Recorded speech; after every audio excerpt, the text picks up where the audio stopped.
하나님 말씀 같이 봅니다. 오늘 우리에게 주신 말씀은 창세기 4장 16절에서 26절까지 말씀입니다. 창세기 4장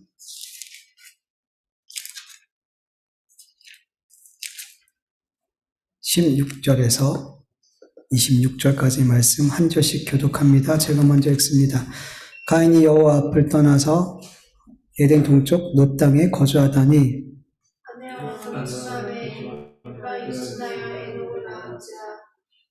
손 쌓고 그의 아들의 이름을 에녹이라 하니라. 에녹이 이랏을 낳고 이랏은 무드야엘을 낳고 무드야엘은 무드사엘을 낳고 무드사엘은 라멕을 낳았더라. 두 아들을 낳았으니 하나의 이름은 아다요 하나의 이름은 실라였더라.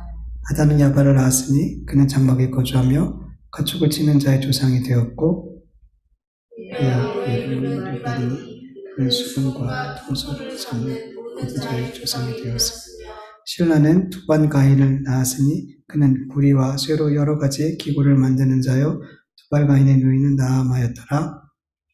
내게 아내에게 이르되 아다와 실라여 내 목소리를 들으라. 아내에게 아내들이여 내 말을 들으라. 나의 상처로 말미암아 내가 사람을 죽였고 나의 사람으로 말미암아 소년을 죽였도다. 가인을 위하여는 벌이 700일치되 라멕을 위하여는 벌이 77배이리로다 하였더라. 다시는 자기 아내와 동침하며 그가 아들을 낳아 그 이름을 셋이라 하였으니 이는 하나님이 내게 가인을 죽인 아벨을 대신 다시를 주셨다. 같이 읽습니다. 셋도 아들을 낳고 그의 이름을 에노스라 하였으니 그때 사람들이 비로소 여호와의 이름을 불렀더라. 아멘. 가인은 동생 아벨을 죽인 후에 여호와 하나님께 저주를 받고 하나님 앞을 떠나 에덴 동쪽 놋 땅에 거주하게 됐어요. 가인이 하나님께 받은 저주가 무엇이죠? 창세기 4장 10절을 보면 이르시되 내가 무엇을 하였느냐? 내 아우의 핏소리가 땅에서부터 내게 호소하느니라 라고 말씀하고 있어요. 이런 피라는 단어, 이 단어는 히브리어 다맘이라는 단어에서 유래가 됐어요. 다맘이라는 히브리어 단어의 뜻은 벙어리가 되다, 참다, 조용하다, 침묵하다. 이 단어에서 피라는 단어가 나왔단 말이에요. 그런데 이 벙어리가 되고 참고 조용하고 침묵하는 이 피가 어떻게 해요? 지금 소리를 지르더라는 거예요. 소리를 지르고 하나님 앞에 계속해서 이 아벨의 피가 하나님을 향해서 계속해서 부르짖더라는 거죠. 이 말씀을 통해서 아벨이 얼마나 억울한 죽음으로 죽었는지 우리는 알 수 있게 되죠. 그래서 하나님께서는 가인에게 이렇게 저주하세요. 창세기 4장 12절 말씀을 보면 내가 밭을 갈아도 땅이 다시는 그 효력을 내게 주지 아니할 것이요 너는 땅에서 피하며 유리하는 자가 되리라. 하나님께서는 아벨의 억울한 피를 받은 땅에게 이제 가인이 아무리 농사를 지어도 아무리 밭을 갈고 땀을 흘려도 아무런 열매를 내지 못하게 명령하셨어요. 그래서 이제는 그는 여태까지 농사 짓고 먹고 살았는데 더 이상 땅이 열매를 맺지 않으면 어떡하겠어요? 어떻게 되겠어요? 그에게 이보다 더 큰 저주는 없단 말이죠. 예. 여러분, 하나님은 신원해 주시는 하나님이라는 걸 믿으셔야 돼요. 하나님께서는 그 백성들의 억울함과 부르짖는 소리를 절대로 외면하지 않으세요. 여러분, 세상에 이렇게 분노가 많고 울분이 많고 사람들이 이렇게 마음의 병이 많냐 하면 여러분, 이 세상이 공의롭지 못해요. 네, 정의롭지 못하단 말이에요. 너무 많이 느끼잖아요, 우리의 삶 속에서. 그래서 이 억울한 일을 당하는 사람 너무 많은 거예요. 너무나 많은 사람들이 가정에서 일하는 곳에서 어떤 공동체 안에서 그렇게 계속해서 울분이 쌓여가는 거예요. 네. 여러분, 이 세상에는 정의가 없어요. 공의가 없어요. 여러분, 얼마나 많은 사람들이 탄식하고 이 마음의 울분과 원통함이 있겠냔 말이에요. 그런데 공의로우신 재판관 되신 하나님께서 반드시 올바른 판단을 해주신다는 거예요. 그 백성들에게 의로운 자는 의롭다 하시고 그에 합당한 상을 주시고 악인들은 악하다 말씀하시고 합당한 심판을 하신다는 거예요. 그게 하나님의 신원해 주시는 거예요. 뭐 보복해 주는 게 아니에요. 바로 잡는 일을 하신다는 거예요. 바로 잡는 일을 하시는 거예요. 세상은 의인 보고 악인이라 그러고 악인 보고 악인 보고 의인이라고 하고 이게 얼마나 답답하고 괴롭냔 말이에요. 이것을 보는 것 자체가. 그런데 하나님은 이 모든 것을 바로 잡으시더라는 거예요. 네. 그런데 우리가 알아야 될 것이 있는데 하나님께서 그 백성들의 억울함과 그 부르짖는 모든 소리를 들으시고 신원해 주시는데 그 때와 시기는 우리가 알지 못한다는 거예요. 하나님이 우리의 그 억울함과 그 통곡함과 이 모든 부르짖음에 대해서 하나님 언제 응답해 주실지, 언제 신원해 주실지 우리는 몰라요. 그런데 확실한 것은 반드시 우리를 위해서 신원해 주신다는 거예요. 그걸 우리는 믿는 거예요. 그걸 믿는 거예요. 요한계시록 6장 9절에서 11절 제가 읽을게요. 개역 한글에 보면은 다섯째 인을 떼실 때에 내가 보니 하나님의 말씀과 저희가 가진 증거로 인하여 죽임을 당한 영혼들이 제단 아래 있어 큰 소리를 불러 가로되 거룩하고 참되신 대주제여 땅에 거하는 자들을 심판하여 우리의 피를 신원하여 주시지 아니하시기를 어느 때까지 하려 하시나이까 하니 각 저희에게 흰 두루마기를 주시며 가라사대 아직 잠시 동안 쉬되 저희 동무와 종들과 형제들도 자기처럼 죽임을 받아 그 수가 차기까지 하라 하시더라. 이렇게 말씀하셨어요. 여러분 하나님의 때가 있단 말이에요. 하나님께서 신원해 주시는 때가 있어요. 그 때가 우리가 살아있을 때 하나님께서 이 땅에서 신원해 주실 때도 있고요. 우리가 이 땅에서의 삶이 끝난 이후에 신원해 주실 때도 있어요. 그때는 몰라요. 그러나 반드시 우리의 그 호소와 그 억울함과 이 모든 것들을 신원해 주실 때가 반드시 있더라는 거예요. 반드시 있더라는 거예요. 네. 여러분 그리스도인들은 이 땅에서 아벨의 삶을 살게 돼요. 아벨의 삶을 살게 돼요. 아벨이 누구를 모형하고 있어요? 예수 그리스도를 모형하고 있잖아요. 우리가 예수님이 아벨의 삶을 모형하고 있는 것처럼 이 아벨의 삶은 바로 우리의 삶이 되는 거란 말이에요. 우리는 세상에서 그렇게 이리떼 가운데 보내진 양 같은 삶을 살게 된단 말이에요. 우리는 그곳에서 이리들을 잡아먹고 이리를 이기는 양으로 사는 게 아니란 말이에요. 네. 우리는 어떻게 이리떼 가운데 보내진 양이 멀쩡할 수 있겠냔 말이에요. 근데 우리는 그런 삶을 이 땅에서 살아가야 되는 거란 말이에요. 이렇게 아벨처럼 맞아 죽는 삶을 살아가게 되더라는 거예요. 그러니까 얼마나 억울하겠어요. 얼마나 억울한 일이 많겠냔 말이에요. 네. 그럼에도 불구하고 우리가 이 삶을 끝까지 살아낼 수 있는 것은 우리를 신원해 주실 하나님을 믿기 때문인 거예요. 하나님을 믿기 때문인 거예요. 그러나 그날은 알지 못해요. 그래서 우리에게 뭐가 필요해요? 늘 인내가 필요한 거예요. 언제까지? 죽을 때까지. 죽을 때까지. 여러분, 우리의 소리를, 우리의 부르짖음을 들을 수 있는 분이 있다는 것, 그리고 그것을 반드시 공의롭게 해결해 주실 분이 있다는 것, 여러분 이것은 사실 되게 큰 위로가 돼요. 정말 큰 위로가 되는 거예요. 우리의 억울함과 부르짖음이 그냥 공허하게 없어지는 것이 아니라 이것을 누군가가, 아니 하나님이 반드시 신원해 주신다라는 그 믿음을 갖고 사는 건 너무 큰 위로가 되는 거예요. 그래서 우리는 억울하고 힘들고 분통 터지는 이런 일들을 당할 때마다 사람에게 호소하는 게 아니라 누구한테 호소해야 돼요? 하나님 앞에. 사람에게 호소해봤자 아무것도 달라지지 않아요. 하나님한테 호소하셔야 되는 거예요. 하나님 앞에. 하나님이 다 신원해 주실 줄 믿습니다. 네. 그리고 그날까지 여러분 잘 인내하시길 바라요. 네.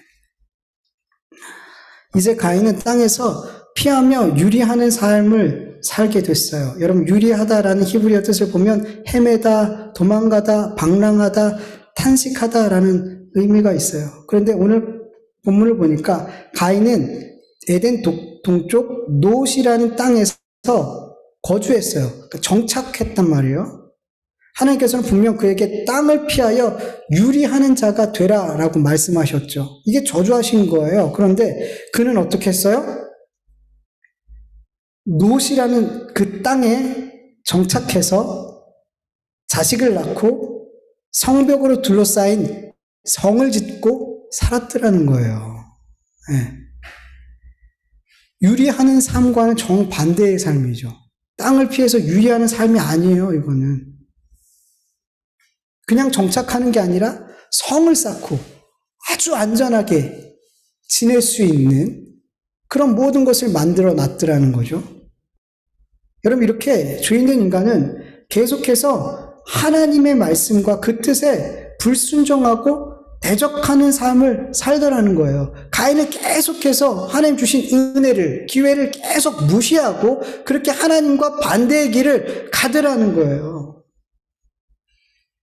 여러분, 가인이 이렇게 하나님의 뜻을 거스르는 삶을 사는 이유가 뭘까요? 간단해요. 하나님의 말씀을, 하나님을 안 믿기 때문이에요. 믿지 않기 때문이에요. 그리고 자신의 힘으로 하나님의 뜻을 거스를 수 있다라는 자기도 인식하지 못하는 뿌리 깊은 교만함이 그 안에 있는 거예요. 여러분, 가인이 유리하는 삶이 아닌 성벽으로 둘러싼 성을 짓고 정착한 삶을 산 이유가 뭐냐면 자기를 만나는 사람들이 자기를 죽일 것 같은, 죽일 수 있다라는 그 두려움과 불안함, 이 염려가 그를 성을 쌓게 했더라는 거예요. 유리하지 않고 정착하는 삶을 살게 했더라는 거예요. 근데 여러분, 이러한 두려움을 하나님이 아셨어요? 모르셨어요? 아셨어요. 그래서 어떻게 하셨어요? 창세기 4장 15절에 보면은 여호와께서 그에게 이르시되 그렇지 아니하다. 가인을 죽이는 자는 벌을 7배나 받으리라 하시고 가인에게 표를 주사 그를 만나는 모든 사람에게서 죽음을 면하게 하시니라 라고 말씀하고 계시죠. 하나님은 그냥 말씀하시고 약속하신 것뿐만 아니라 표를 줬단 말이에요. 어떤 누구나 알아볼 수 있는 표를 주셔서 사람들이 가인을 만날 때 죽지 않을 수 있게 해 주셨더라는 거죠.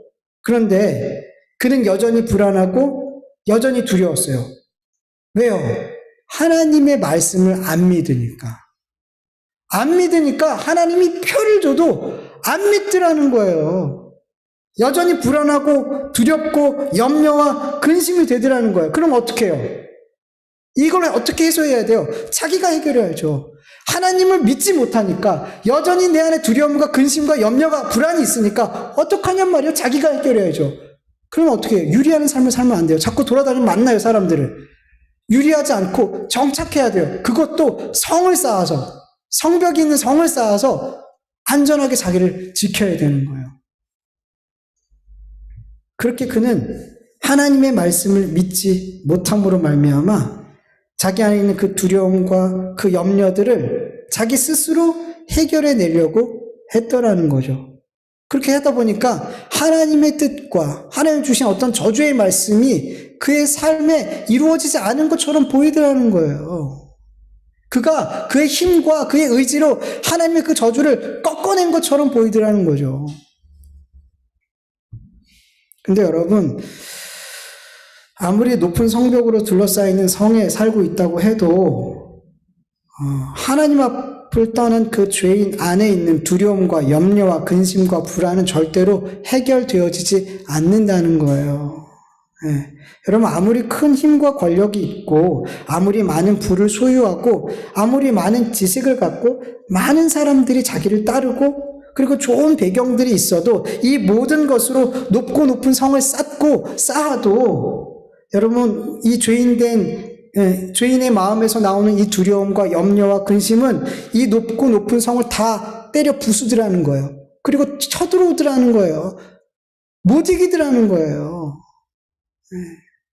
가인은 온 힘을 다해서 그 불안과 두려움과 염려와 근심과 싸우려고 했지만 못 이겨요, 여러분.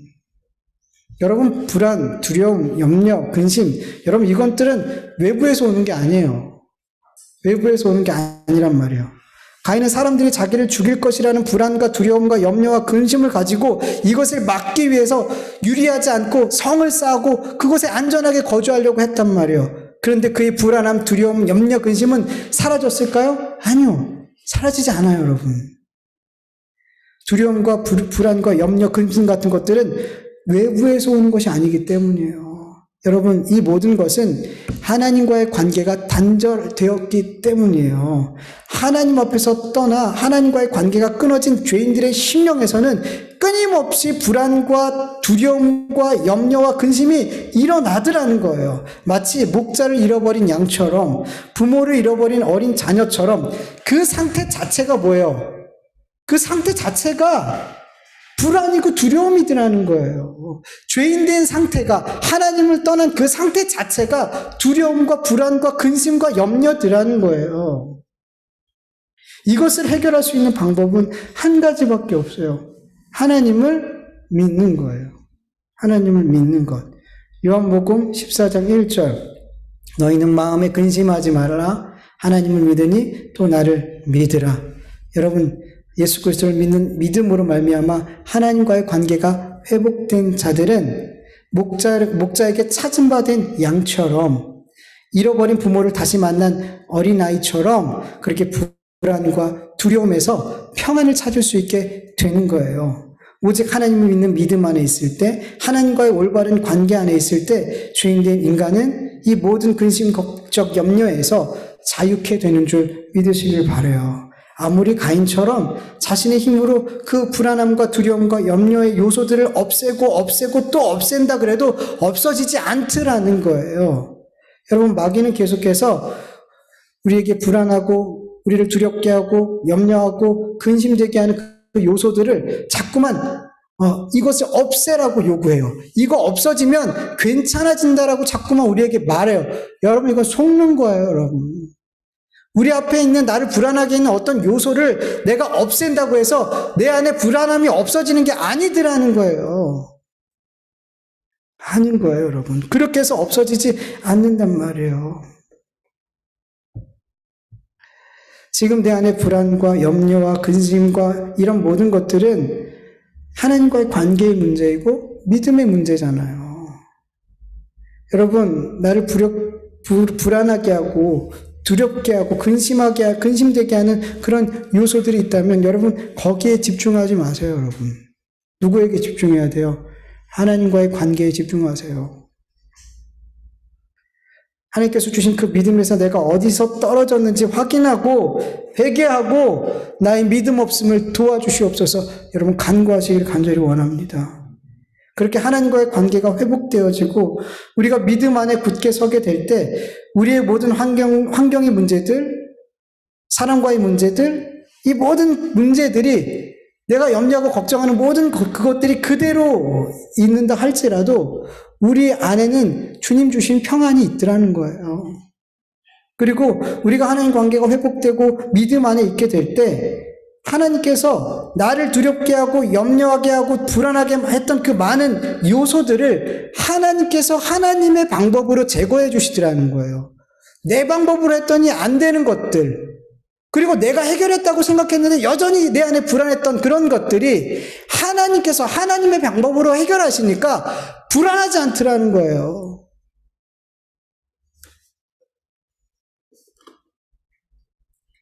여러분, 우리가 아까 찬양했던 것처럼 시편 42편 1절이랑 5절을 보면 하나님이여 사슴이 시냇물을 찾기에 갈급한 같이 내 영혼이 주를 찾기에 갈급하나이다.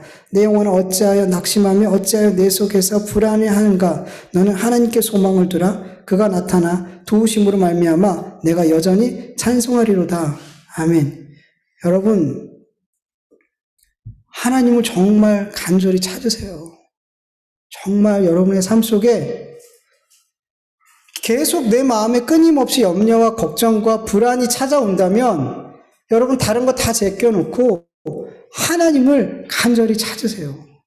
하나님이 내 소망이 될 때까지, 하나님만이 나의 의지가 될 때까지 여러분 그렇게 하나님께 부르짖고 하나님을 찾으세요. 지금 다른 게 문제가 아니란 말이에요. 다른 것 때문에 우리가 불안한 게 아니란 말이에요. 지금 내가 하나님과의 관계가 믿음이 문제가 있기 때문에 지금 내가 불안한 거란 말이에요. 그래서 내 염려가 멈추지 않는 거예요. 그 문제 때문이 아니란 말이에요. 우린 답을 알고 있단 말이에요. 우리 그리스도인들은 답을 알아요. 우리가 왜 이 문제 갖고 이렇게 염려하고 이 문제 가지고 왜 이렇게 계속 근심하고 이거에서 계속 불안해서 이 불안이 멈추지 않는 건지 우리는 안단 말이에요. 방법도 안단 말이에요. 여러분 제발 하나님에게서 답을 찾을 수 있길 간절히 축원합니다. 하나님이에요, 우리에게 답은.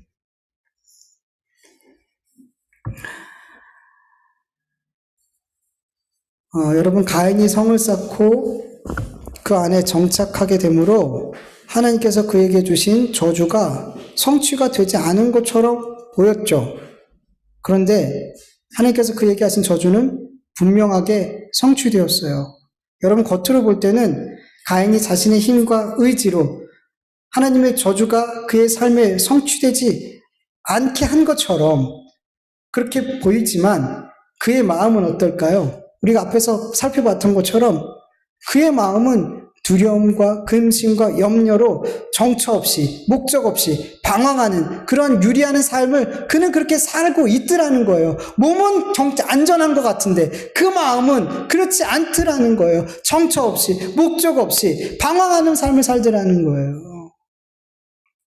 여러분 가인이 정착한 놋이라는 땅, 이 놋이라는 이 히브리어 뜻을 보면 이 누드라는 히브리어에서 온 건데 이 누드라는 히브리어 단어가 뭐냐면 앞에서 말한 유리하다라는 뜻이에요.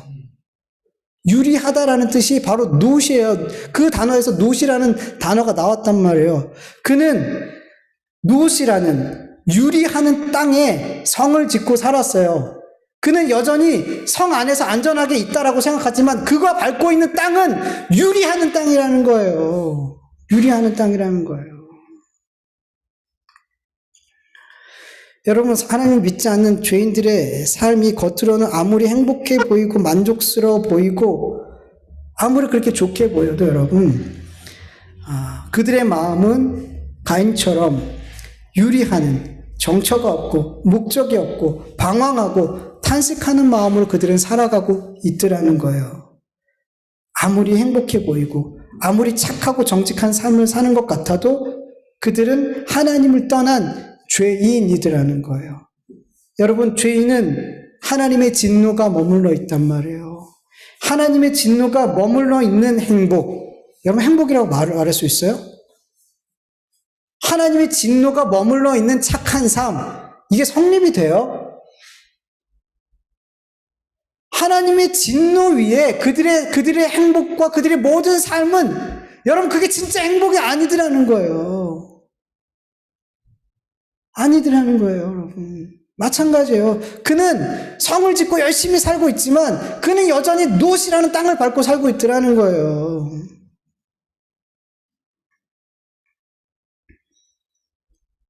하나님의 말씀이 그 저주가 그에게 성취된 것 같지 않아 보이지만 아니요. 하나님의 그 저주는 가인에게 성취되었어요. 성취되었어요.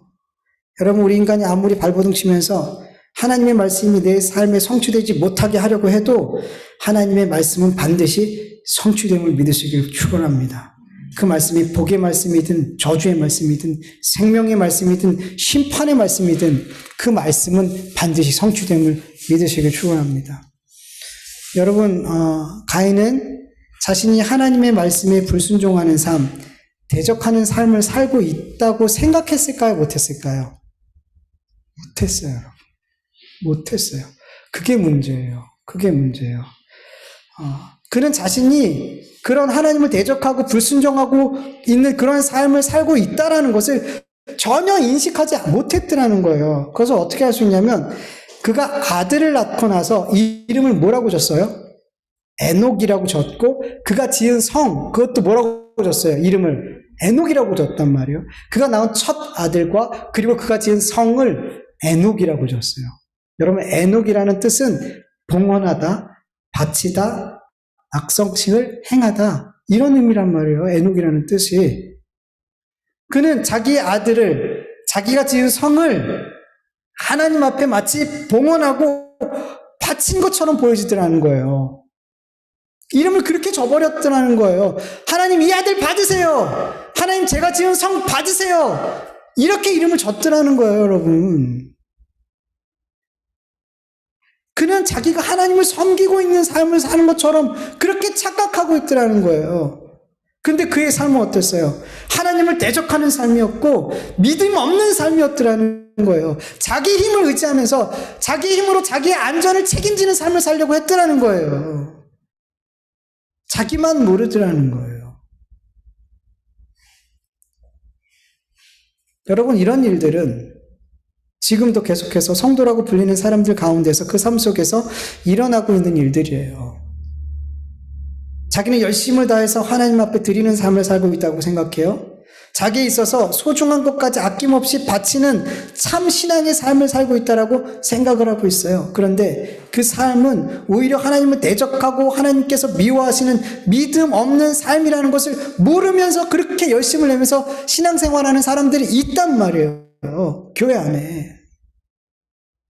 여러분, 우리는 깨어 있어야 돼요. 그래서 우리의 신앙을 늘 돌아보고 서 있는 서 있다라고 생각하면 안 된다는 거예요.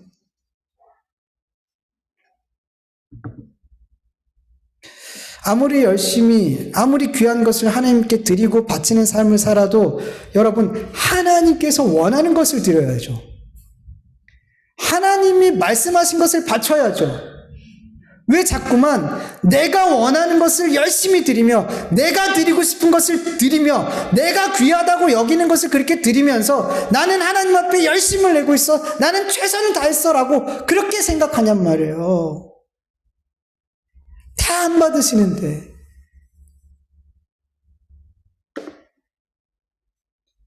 하나님께서 원하시는 것을 드려야죠. 하나님께서 귀하다고 여기는 것을 귀하게 바쳐야죠. 그것을 하나님께서 기뻐하신다고 하시는데, 근데 왜 내가 원하는 것을 열심히 드리면서 하나님 앞에 나는 최선을 다했어라고 생각하냔 말이에요. 그 최선을 다하면 다할수록 하나님 앞에 범죄하는 거예요. 내 열심 아니란 말이에요. 하나님이 원하는 것을 열심히 하란 말이에요. 왜 내가 생각한 열심을 가지고 열심을 내면서 이건 하나님이 기뻐하실 거야 라고 생각하시냔 말이에요. 그래서 여러분, 우리가 하나님 앞에 늘 물어야 되는 거예요. 아무리 선한 일이라고 생각해도 이건 누가 봐도 착한 일이야, 누가 봐도 하나님이 기뻐하신다고 생각한 일이야 라고 생각해도 물어야 되는 거예요. 물어야 되는 거예요. 그거 아니면 내 열심이 되는 거예요. 특별히 교회에서 이런 실수를 많이 해요. 교회에서 하나님 앞에 묻지 않고 야, 이건 참 좋은 일이네. 어떤 사람이 의견을 내면 와, 이거 참 좋은 일이네, 참 선한 일이네 생각하고 그 일을 막 해요. 막 성경문 보내고 막 열심을 내요. 하나님 앞에 묻지 않고, 여러분, 묻지 않고 막 수천만 원씩 막 헌금하고 묻지 않고. 아니요, 여러분. 잘못하면 그 선교사님을 죽여버리는 일이 돼버려요. 그 어려운 목회하는 그분을 죽여버리는 일이 돼버린단 말이에요. 하나님께 묻지 않고 하는, 하나님이 원하시지 않는 뜻이 아닌 것에 열심을 내면 그게 죄란 말이에요. 왜 자꾸만 자기 열심을 가지고 나는 이렇게 열심히 하고 있어라고 말하면서 왜 하나님이 원하시는 그 일은 안 하냔 말이에요.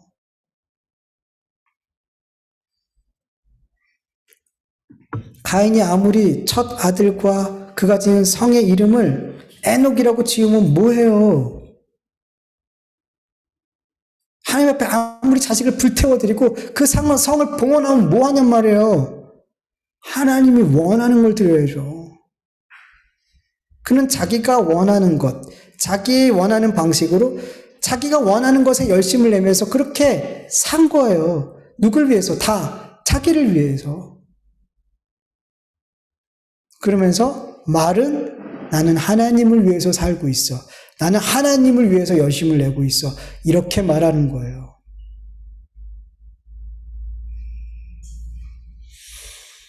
여러분, 무엇인가를 하기 전에 하나님 앞에 묻기를 간절히 원해요.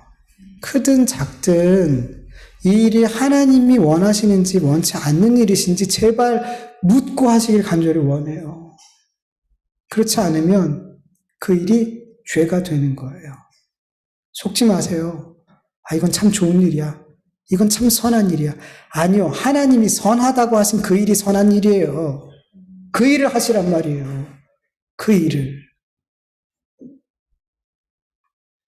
그렇지 않으면 가인처럼 나를 위해서 성을 쌓는 거예요. 나를 위해서.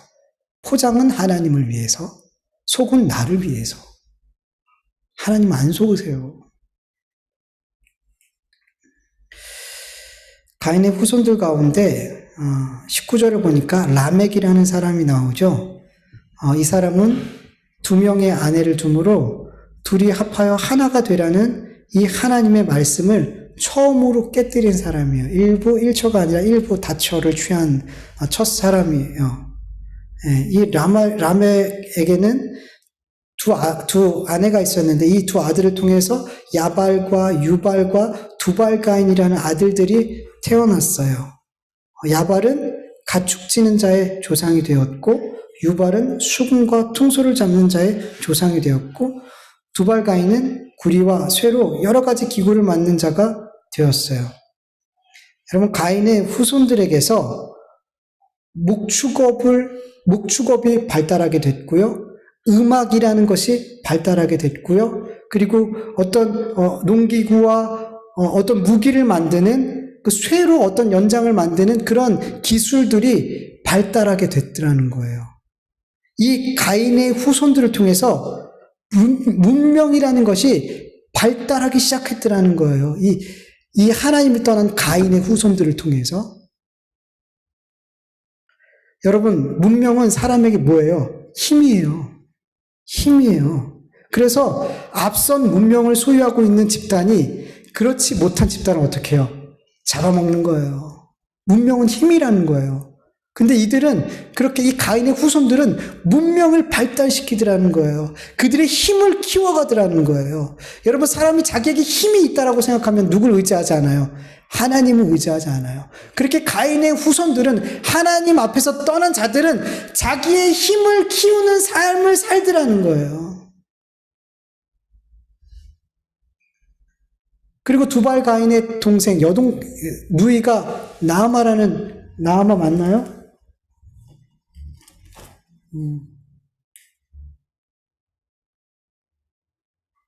나아마. 이 나아마라는 뜻은 아름다운, 유희 이런 뜻이에요. 그러니까 여자 이름은 잘 안 나오잖아요. 성경에 족보에 잘 안 나와요. 근데 이 사람 특별히 나오더라는 거예요. 이 가인의 족보 안에. 이게 무슨 의미냐면 여자에게 아름다움은 뭐예요? 힘이에요, 여러분. 힘이란 말이에요. 그러니까 지금 가인의 후손들이 자꾸 뭘 추구하는 삶을 사는 거예요? 힘을 추구하는 삶을 살고 있더라는 거예요.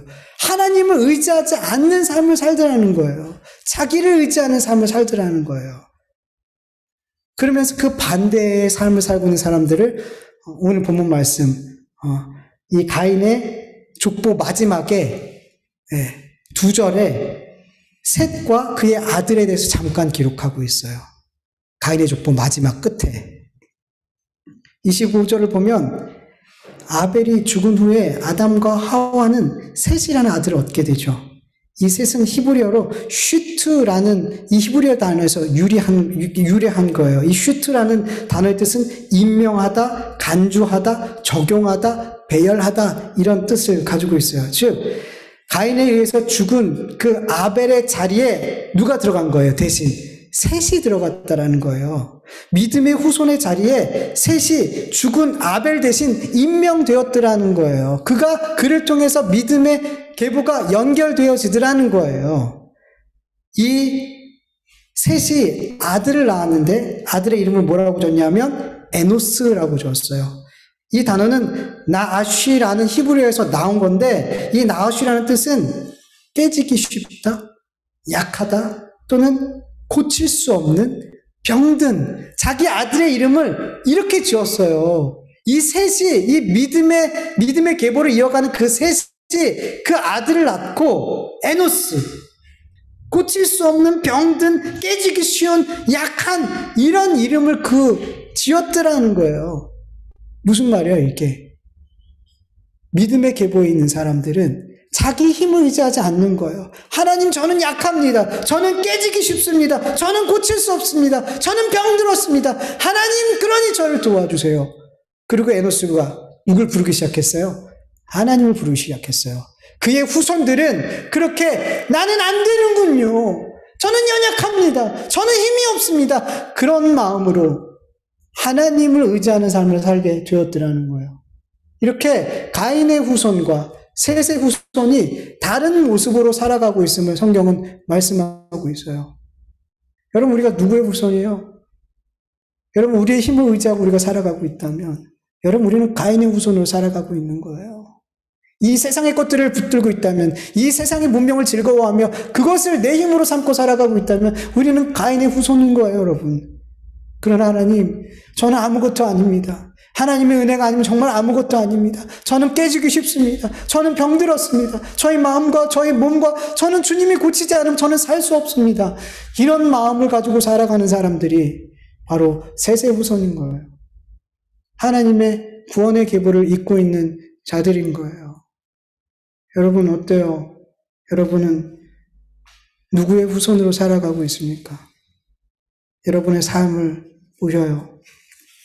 정말로 나는 누구의 후손처럼 살아가고 있는지. 여러분, 우리 모두 다 셋의 후손으로 살길 간절히 축원합니다. 정말 주님의 이름을 날마다 부르지 않으면 살 수 없는 자들로 살아갈 수 있기를 간절히 축원합니다. 예, 이 말씀을 기억하면서 잠깐만 기도하죠.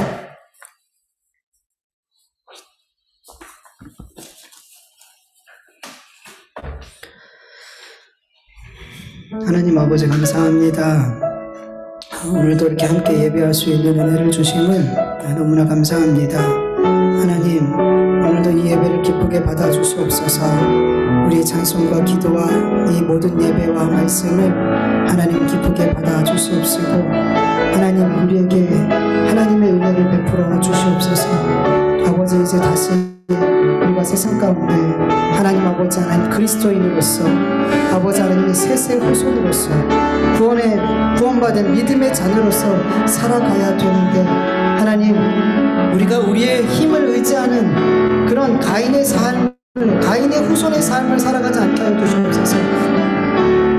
우리가 하나님을 의지하는 삶을 살아가게 하여 주시옵소서. 우리의 연약함과 우리의 부족함과 우리의 할 수 없음을 늘 인정하면서 그렇게 하나님을 인정하며 하나님을 나의 힘으로 나의 의지로 의지하면서 살아갈 수 있는 우리의 삶이 되어질 수 있도록 주 하나님 은혜를 베풀어 주시옵소서. 주 하나님 은혜를 베풀어 주시옵소서. 간절히 원합니다. 하나님, 우리는 틈만 나면 아버지 보이는 것을 의지하고 싶고, 틈만 나면 내가 가지고 있는 것을 내 힘으로 이 문제들을 해결하려 하고, 아버지 하나님 그렇게 가인의 삶을 살아가면서, 그러면서 마치 내가 이 모든 것을 하나님을 위해서 하는 것처럼, 다 하나님을 위해서 하는 것처럼 그렇게 착각하면서 살아가고 있을 때도 있습니다. 하나님 도와주시옵소서. 하나님 도와주시옵소서. 우리가 정말로 하나님을 의지하고 정말 하나님을 나의 구원으로 나의 힘으로 삼는 삶을 살아가게 하여 주시옵시고, 하나님 나를 속이는 삶을 살아가지 않도록 하나님 도와주시옵소서. 하나님 도와주시옵소서. 하나님 도와주시옵소서. 하나님 도와주시옵소서. 감사합니다. 손을 기도합니다. 하나님 감사합니다. 오늘도 이 예배의 자리로 인도해 주시고 또 각 처소에서 하나님께 한 마음으로 예배 올려드릴 수 있도록 도와주심을 감사드립니다. 하나님, 우리의 찬송을 받으시기에 합당하신 주님, 오늘만 우리가 예배하는 것이 아니라 이 예배의 자리에서만 예배하는 것이 아니라 하나님 우리의 삶의 자리에서 그 자리에서도 우리의 삶의 찬송을 받으시기에 합당하신 주님이시기에 하나님 우리가 삶으로 또 이 자리를 떠나서 하나님께 영광 돌리는 삶을 살아갈 수 있도록 도와주시옵소서. 우리가 갈 길을 알지 못하고 자꾸만 보여지는 것을 의지하게 됩니다.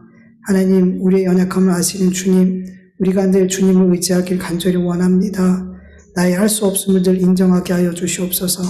아버지 하나님, 사람들이 칭찬해주고 아버지 하나님 넌 할 수 있어라고 아무리 이야기해도 아버지 하나님 그 말들에 우리의 마음이 교만해지지 않게 하시고 내 마음속에서 여전히 주님을 바라보고 주님이 아니면 안 되는 나의 인생임을 고백하며 그렇게 우리의 중심이 늘 주님을 의지하고 신뢰하는 삶이 되어질 수 있도록, 그래서 기도할 수밖에 없고 그래서 말씀을 붙들 수밖에 없고 그래서 예배할 수밖에 없는 우리의 삶이 되어질 수 있도록 은혜 베풀어 주시옵소서.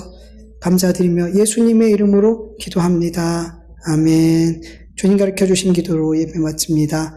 하늘에 계신 우리 아버지여, 이름이 거룩히 여김을 받으시오며 나라의 임하옵시오며 뜻이 하늘에서 이루어진 것 같이 땅에서도 이루어지이다. 오늘날 우리에게 일용할 양식을 주옵시고 우리가 우리에게 죄 지은 자를 사하여 준 것 같이 우리 죄를 사하여 주옵시고 우리를 시험에 들게 하지 마옵시고 다만 악에서 구하옵소서. 대개 나라와 권세와 영광이 아버지께 영원히 있사옵나이다. 아멘.